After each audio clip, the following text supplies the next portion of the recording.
செவ்வாய்க்கிழமையுடன் இணைந்து வரும் சஷ்டி திதியான இன்று சந்திரன், செவ்வாய் உடன் இணைந்து இருக்கிறார்கள்.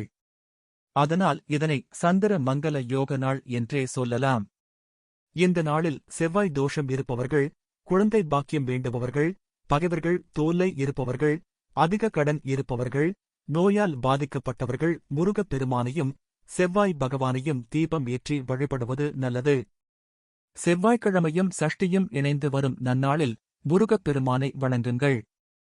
செவ்வரளி மாலை சார்த்தி வேண்டிக் கொள்ளுங்கள். செவ்வாய் தோஷம் முதலான தோஷங்கள் விலகும். அற்புதமான இந்த நன்னாளில் வேலவனை வணங்குங்கள். செவ்வரளி மாலை சார்த்துங்கள். எலுமிச்சை சாதம் நைவேத்தியம் செய்து வழிபடுங்கள். உங்கள் வேண்டுதல்களையெல்லாம் வேலவனிடம் முறையிட்டு பிரார்த்தனை செய்து கொள்ளுங்கள். உங்கள் வாழ்வியல் தடைகளையெல்லாம் தகர்த்து அருளுவான் ஞானவேலன். தொழிலில் அபிவிருத்தியை ஏற்படுத்தி தருவான் அழகு முருகன். செவ்வாய்க்கு அதிபதி முருகப் பெருமான். எனவே செவ்வாய்க்கிழமைகளில் முருகப் பெருமானையும் அங்காரக வழிபாட்டையும் மேற்கொண்டால் செவ்வாய் முதலான தோஷங்கள் விலகும். மாங்கல்ய வரம் கிடைக்கும். திருமணம் தடைப்பட்ட நிலையெல்லாம் மாறி விரைவில் திருமணம் கைகூடும். அக்டோபர் 22ஆம் தேதியான இன்று இரண்டும் இணைந்து அமைந்திருப்பது மிகவும் சிறப்பானதாகும். இன்றைய தினம் காலை 08:13 மணிக்கு பிறகுதான் சஷ்டி திதி துவங்கியுள்ளது.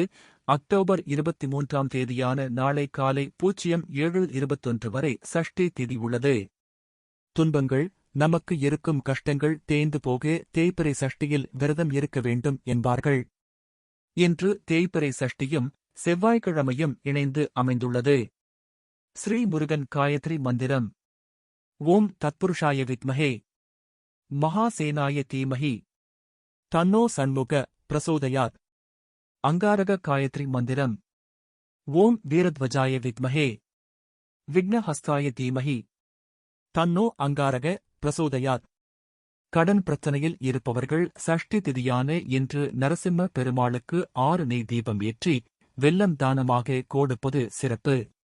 நரசிம்மருக்கு பானகம் படைத்து வழிபடுவது சிறப்பானதாகும். நோய்கள் நீங்க. அடிக்கடி ஏதாவது நோயால் பாதிக்கப்படுபவர்கள், ஏதாவது மருத்துவ செலவு வந்து கொண்டே இருக்கிறது, எவ்வளவு சிகிச்சை எடுத்தாலும் நோய் தீருவதில்லை என்பவர்கள் இன்று மகா மிருத்யுஞ்சய ஜபம் செய்வது சிறந்தது. வைத்தீஸ்வரன் கோவில் தலத்திற்கு அருகில் இருப்பவர்கள் அல்லது என்னால் அங்கு செல்ல முடியும் என்பவர்கள் இன்றைய சஷ்டி திதியில் செவ்வாய் பகவானுக்கு விளக்கேற்றி சிவப்பு நிற வஸ்திரம் சாற்றி வழிபடலாம்.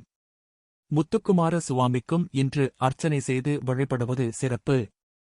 அப்படி வைத்தீஸ்வரன் கோவிலுக்கு செல்ல முடியாதவர்கள் வீட்டில் அருகில் உள்ள கோவிலில் இருக்கும் நவகிரக சன்னதியில் உள்ள செவ்வாய் பகவானுக்கு சிவப்பு நிற திரியுள்ள நல்லெண்ணெய் தீபம் ஏற்றி வழிபட வேண்டும்.